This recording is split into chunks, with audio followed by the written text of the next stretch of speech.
Welcome back, YouTube, to the Allegheny Northern, another DCC installation video. We are finally completely connected to the layout. I have the command station hooked up. It is actually right now it's in control of locomotive 5574, which is on the tracks. Programming tracks, bus line, out of the powers through the entire layout, all connected up. That's our little turntable right next to it. We got rid of a lot of components. 2 throttles there, another 2 there, all that wiring, all of this mess, the selectors, the controllers, all of these parts and pieces, this all came away from not needing DC power anymore. So, very simplified installation.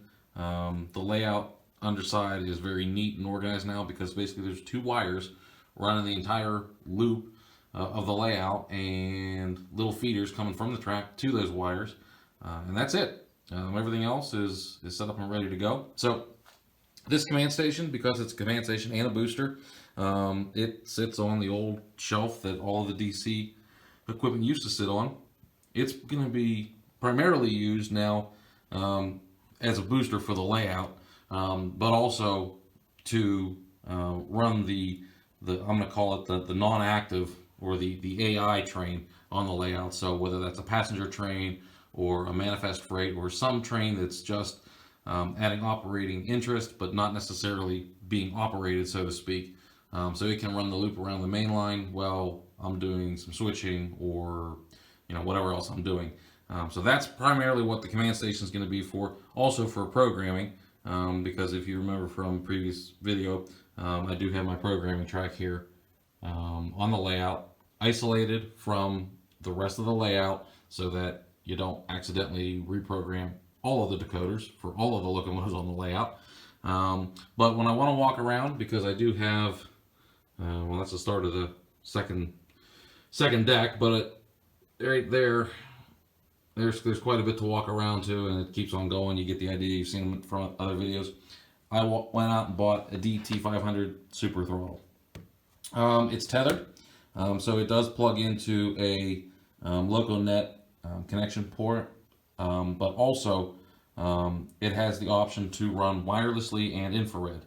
And so I bought this little guy here, which is a universal receiver. It works for the radio and which is a radio connection, and an IR connection, which is the infrared connection for this throttle. So what that enables me to do is walk around basically wirelessly, although yes, there is a wire, but you can hold it in your hand and it doesn't need to be plugged in.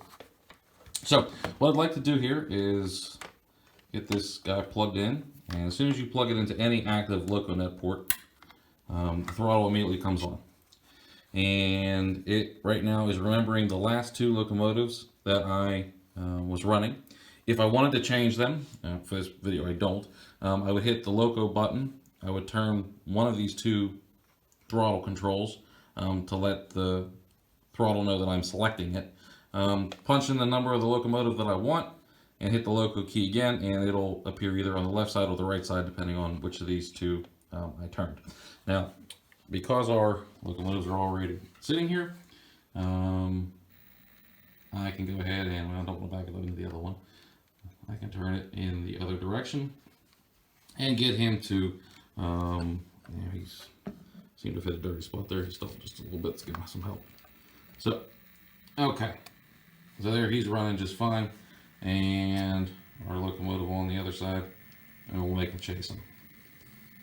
But he doesn't have to. We can actually, because we are now DCC, we can have 2 trains on the same track and they can go in opposite directions, which, yeah, that's kind of satisfying.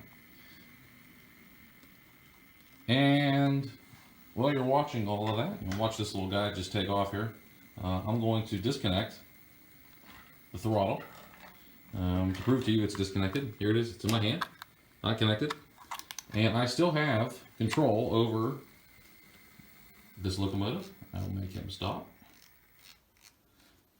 And we have control over the second one. We'll make him stop just as well. And there we go. So we are now wireless. As you can see, the throttle is still on. It will display that information to you to let you know whether you've got lights on. And there's a bunch of little symbols up here to tell you what functions you've got running. But this thing will control sound functions. If you're doing sound, it'll control just about everything. No, not just about it. It will control everything that your command station will. And you can also select locomotives if you want to change your locomotives, which ones you're running. You can do that all from here. You do not need to be plugged in. It'll take control.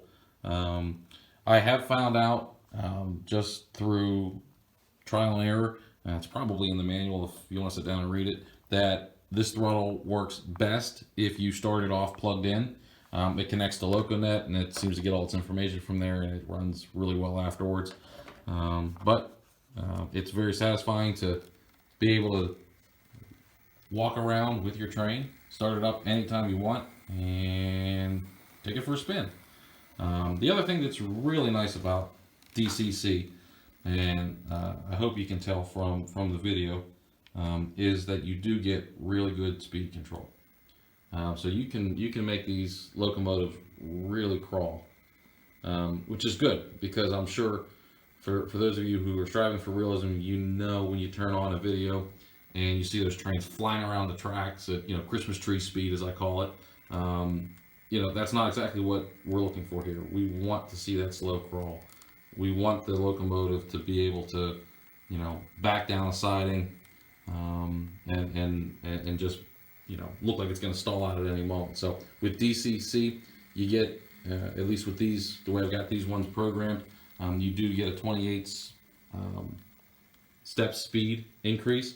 Right now that's 9. And here I'll double it.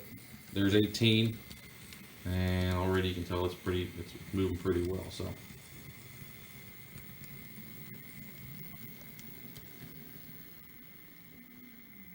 definitely enjoying the wireless features here now. It's been a bit of a challenge, been a lot of reading, been a lot of studying, but it's definitely turning into everything I hoped it would be. So if you're thinking about going DCC, do it.